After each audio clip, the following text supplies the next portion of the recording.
naissance d'Achar et d'Achat.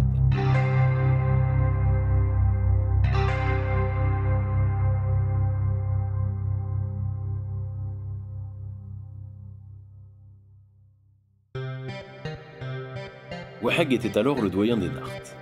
Deux fils lui naquirent jumeaux. L'un au premier chant des coqs, l'autre au second, juste avant le lever de l'étoile qui fait la chance du jour. Quand parut le soleil, Wahag éprouva comme il est doux d'être père. Pour que cette journée de la double naissance fût heureuse, il prépara, à la manière des Nartes, un festin de gibier. Il y convia Kurdalagon, le forgeron céleste, le génie des eaux d'Onbetir et, d'entre les Nartes avec d'autres, Bora.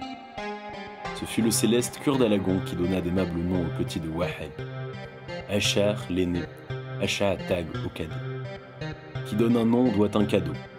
Kurdalagon remit donc à Wahag un chalumeau de dur acier produit de sa forge. Les Nartes posèrent le chalumeau sur la table et, aussitôt, l'instrument merveilleux prit une voix et chanta. Prends, bois à cœur joie, prends, bois la coupe enivrante. Après avoir festoyé toute une semaine, les invités de Wahag se séparèrent. Kurdalagon s'assit sur la crête d'un orage flamboyant et, à sa guise, pareil à Pakunza, l'être qui vole, prit son essor. Donbetir se transforma en un poisson de feu et de nacre et plongea dans les profondeurs de la grande mer. Et les Nartes, comme de bons pillards, partirent en campagne. Achar et Achatag grandirent très vite. D'un empan le jour et la nuit d'une paume. C'étaient des enfants terribles. Avec des flèches et des arcs de leur façon, ils ne laissaient aucun oiseau voler dans le ciel sans l'abattre. La nouvelle se répandit dans le monde que le Nart Wahag avait maintenant deux vaillants fils jumeaux, Achar et Achatag. D'où leur venaient ces noms? De ce que l'un, l'aîné, était brave, qualité que les Ossètes expriment par le mot Achadjin, et de ce que l'autre, Achatag, était plus brave encore que son frère.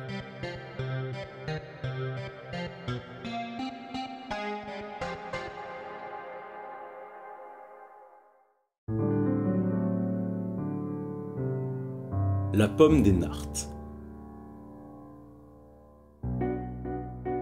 Dans le verger des Nartes, il y avait un pommier dont les fleurs étincelaient comme l'azur du ciel, mais qui ne donnait qu'une pomme à la fois.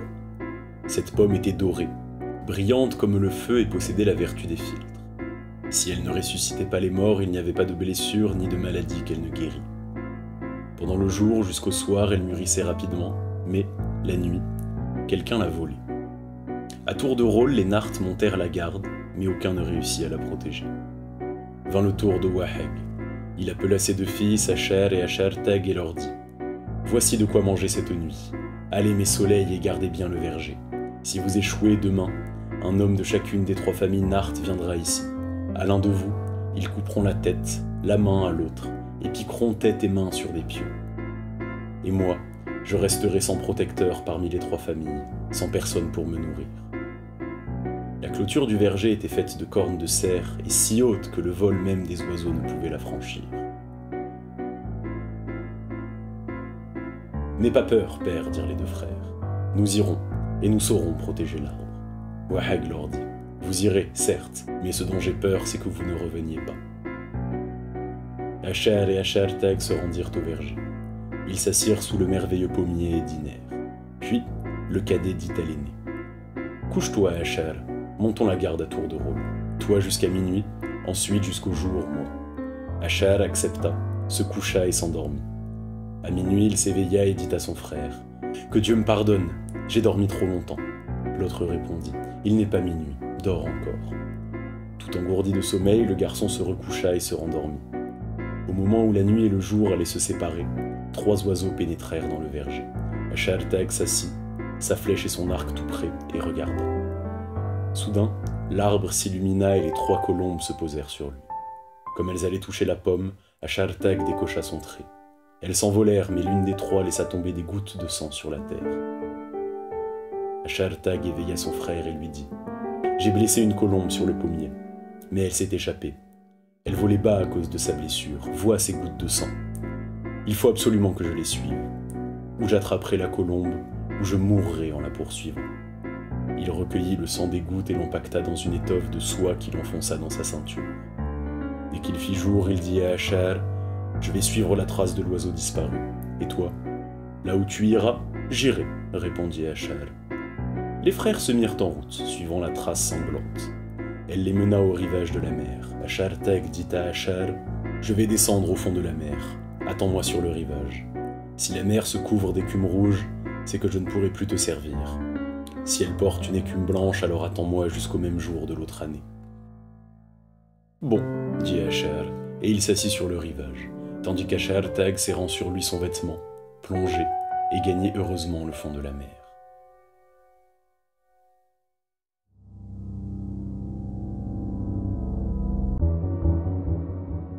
La belle Zerasai. Au fond de la mer, Ashar Tag arrive devant la maison de Don Betir, le génie des eaux. Voici comment était cette maison. Des murs de nacre, un plancher de verre bleu et, au plafond, l'étoile du matin. Dans la maison, 7 frères sont assis et, près d'eux, aux places d'honneur, 2 sœurs, plus belles l'une que l'autre sous leur chevelure brillante comme l'or. « Paix à votre maison et bon matin à vous-même, dit Ashar Tag en entrant.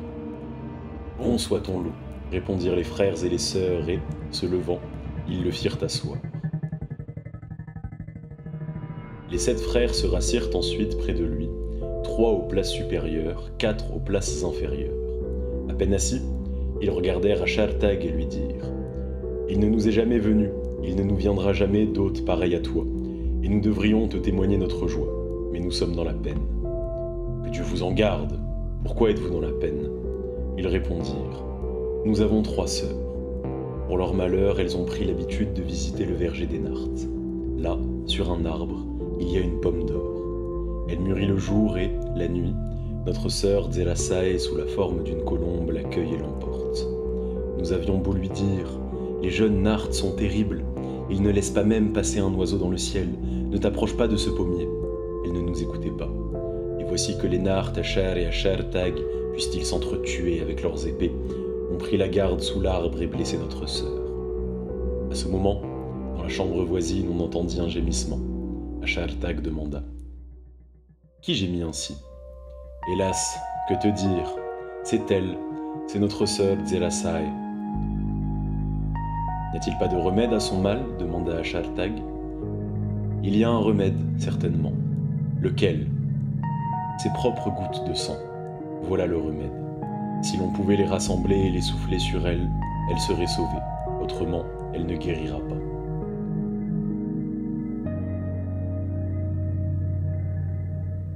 Quelle récompense donneriez-vous à celui qui la guérirait? Demanda Ashar Tag. À cet homme-là, nous donnerons notre chère Zerasai, car c'est Dieu qui le lui aura destiné. Eh bien, je suis Ashar Tag, fils du Nart Wahag. J'apporte les gouttes de son sang. C'est moi qui l'ai frappée. C'est moi qui la guérirai. Allez la chercher. Le visage des frères s'illumina. Ils dirent à Ashar Tag, « La jeune fille est gravement malade et ne peut venir jusqu'à toi. Entre avec nous dans sa chambre. » Le garçon entra près de la malade. La jeune fille était couchée sur son lit, ses tresses d'or pendant à terre. Sur son visage riaient des soleils et sur son sein pointaient des lunes. Elle se tourna vers Ashar Tag. Dans sa grande joie, celui-ci sourit et, de sa ceinture de l'étoffe de soie, tira les gouttes de sang et les souffla sur la blessée. Et la belle Zerasai sauta du lit, 7 fois plus belle qu'auparavant.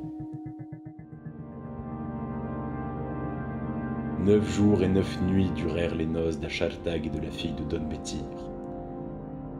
Ils formaient un couple aussi harmonieux que l'est, au ciel, celui du soleil et de la lune. Ils vécurent là des jours, des semaines, mais un jour, se souvenant d'Ashar, Ashar Tag s'affligea et dit « Il n'est pas convenable que je vive ici. Je dois aller retrouver mon frère et regagner ma maison. » Zerasai se réjouit. « Si tu as une maison, allons-y vite. Il n'est pas non plus convenable que je m'attarde ici. » Quand leurs préparatifs furent achevés, elle arracha un de ses cheveux d'or et tous deux se trouvèrent transformés en de gros poissons nacrés qui montèrent à la surface de la mer. Cependant, Ashar vivait du gibier qu'il tuait. Au bord de la mer, dans l'épaisse forêt, il avait construit une cabane où il attendait son frère. Et voici qu'un jour, la mer se couvrit d'écume blanche. Ashar fut dans la joie, C'est donc que mon frère revient sain et sauf, se dit-il, et il partit vite tuer quelques gibiers. Quant au Nart Wahag, il était dans une grande peine. Que font mes fils? Sans doute ne paraîtront-ils plus devant moi. De jour en jour, le chagrin avait usé, miné sa belle vigueur. La jeunesse Nart, elle, trouvait fort bon que les fils de Wahag ne se montraient plus, car Ashar et Ashartag brimaient les autres et ne reconnaissaient pas leurs droits. Les jeunes gens s'étaient donc mis à bafouer le vieillard et, pour se venger, avaient fait de lui le berger du village. Dans sa colère, il avait emmené loin le troupeau des Nart et, plus d'une fois, jeté des bêtes à la mer ou du haut d'un précipice. Depuis de longs jours, il n'était pas revenu au village. Ses jambes ne le portaient plus, tant il avait le souci de ses fils. En sortant de la mer, Ashartag et Zerasai virent, sur le rivage, la cabane d'Ashar et se dirigèrent vers elle. Ashar était à la chasse et la cabane vide. Zerasai regarda par la porte et, dans la lumière que projetait l'éclat de son visage, tout lui parut si beau qu'elle dit « Je vais m'asseoir dans cette cabane, et je ne la quitterai que quand j'en aurai assez. » « Reste donc, dit Ashartag, pendant que je vais chercher mon frère. » Et il partit à la recherche de son frère. Au même moment, Ashar revenait, en sorte que les deux frères se croisèrent sans se voir et s'éloignèrent au contraire l'un de l'autre. Mort d'Ashar et d'Ashartag.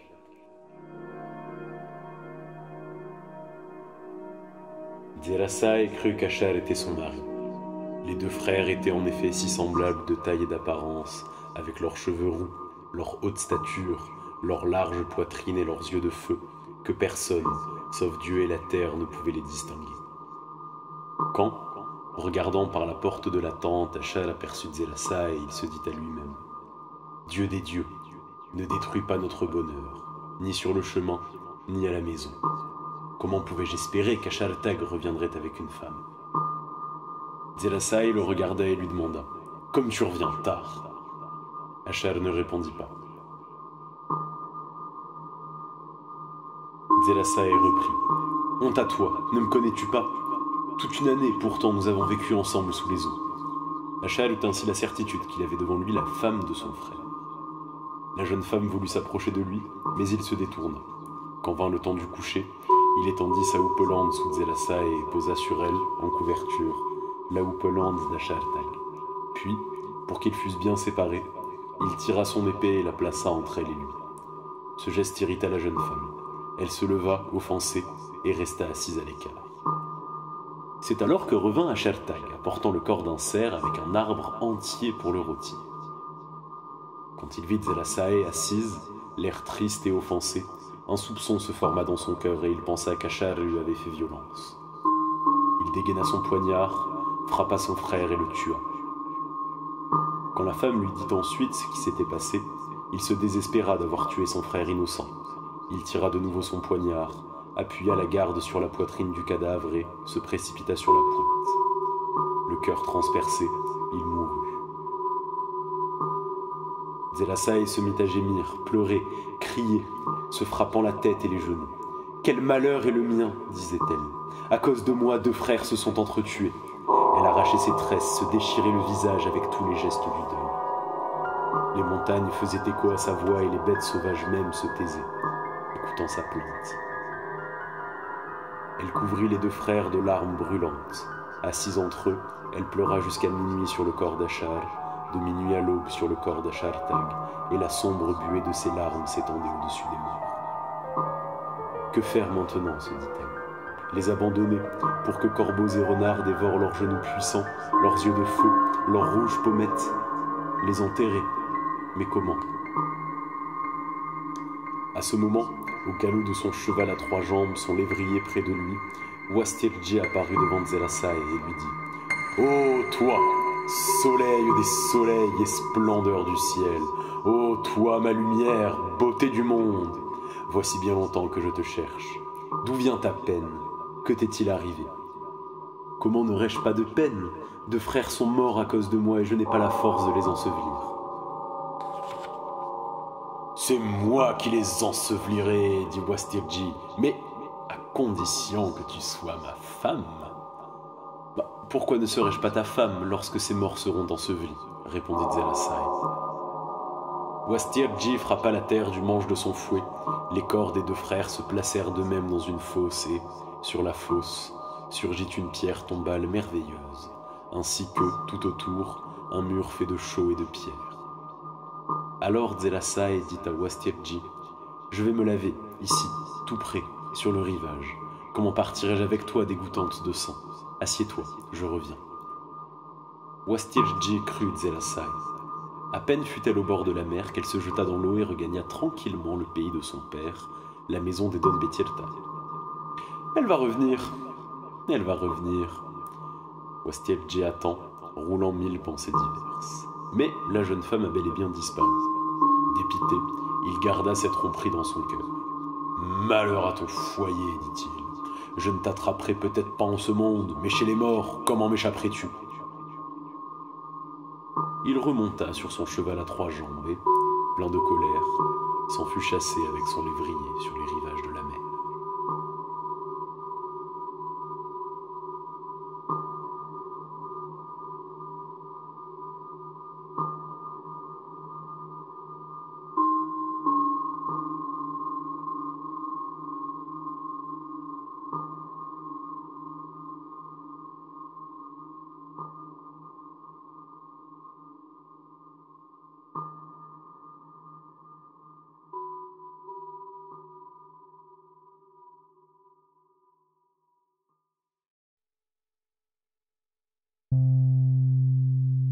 Naissance d'Urizmaeg de Hamitz. Zelasai vécut dans sa maison natale comme les autres enfants, en fille non mariée. Mais, quand elle la sut enceinte, sa mère lui dit « Va t'installer sur la colline des Nartes. Ils sont ainsi faits que celui qui n'est pas né sur leur colline, ils ne le reconnaissent pas pour l'un d'eux. » Que pouvait faire la pauvre malheureuse? Obéissant à l'ordre de sa mère, toute triste, elle quitta les Don Betirtae pour se rendre chez les Nartes. Tout en cheminant, elle se disait « Là-bas, quelle maison m'accueillera ?» Arrivée au village des Nartes, elle passa devant les notables assis sur la grande place avec les marques de réserve qu'observent les brus devant les pères de leurs maris. Ils s'étonnèrent. « Quelle est cette femme? Elle fait devant nous les gestes des brus. » Aucune de nos brus pourtant ne se trouve hors du village, ni en visite, ni en refuge chez ses parents. Les anciens ordonnèrent aux cadets. « Allez parler aux femmes, et venez nous dire qui est cette visiteuse. » Les jeunes gens allèrent trouver les femmes. « Vous, les jeunes brus qui vous taisez encore devant les vieillards, demandez-lui si elle est l'une de vous, et vous, nos mères, si elle est l'une de vous, sachez qui elle est, et informez-nous. » Les jeunes brus entourèrent Zelasai. « Dis-nous qui tu es. Quelle est ici ta place ?» Elle ne répondit pas. « Certes, pensait-elle dans son cœur, je puis leur révéler qui je suis. Mais alors, les femmes âgées n'entendront pas de ma bouche même ce que j'ai à dire. » Comme elle ne répondait pas aux jeunes brus, les femmes âgées l'entourèrent. « Dis-nous quelle est ta parenté avec les Nartes. » Ne me parlez pas toutes ensemble. Si vous voulez m'interroger, qu'une de vous vienne et je répondrai. » Alors, une femme la prit à part. « Allons, mon soleil, dis-moi ce que tu as à dire. Dans ce village, on a confiance en moi. » Zelasai la regarda et dit « Je devrais me taire devant cette colline et devant vous, les brus de mon village, mais je ne puis plus. Il faut que je parle. Je suis la femme d'Ashertag. Conduisez-moi au bas étage de sa tour. » Les femmes rapportèrent aux Nartes les paroles de Zelasai. « Conduisez-la, non point au plus bas, mais au plus haut étage de la tour d'Ashertag. » Zelasai refusa. « Le temps n'est pas encore venu pour moi de monter, car je vous ferai bientôt voir l'un des vôtres. Jusqu'à sa naissance, je serai plus à l'aise dans votre étable obscure qu'en haut de votre tour. » Ils la menèrent donc à l'étable, et là, elle mit au monde deux garçons jumeaux, Urizmaeg et Hamitz.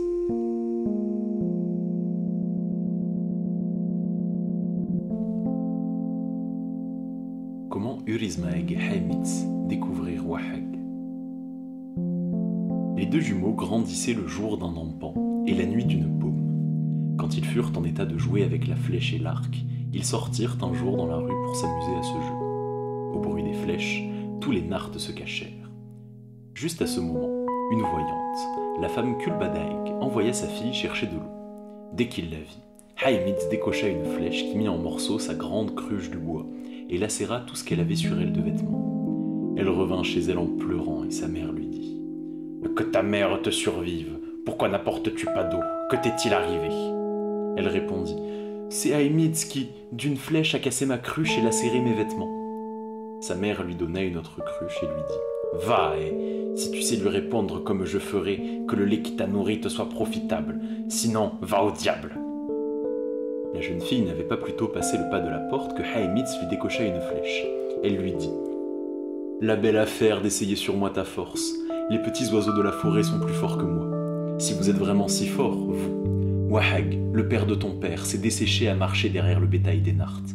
Renseigne-toi. » Dès qu'ils entendirent cette nouvelle, les deux garçons brisèrent leurs flèches et leurs arcs, se ruèrent chez eux et dirent à leur mère « Nous allons interroger les nartes sur la grande place. Un de nos ancêtres vit encore, il faut que nous le trouvions. » Ils se rendirent sur la grande place où étaient assis des nartes des trois familles. « Paix et bonheur à votre assemblée, leur dirent-ils. « Soyez heureux vous-même, leur répondirent les nartes.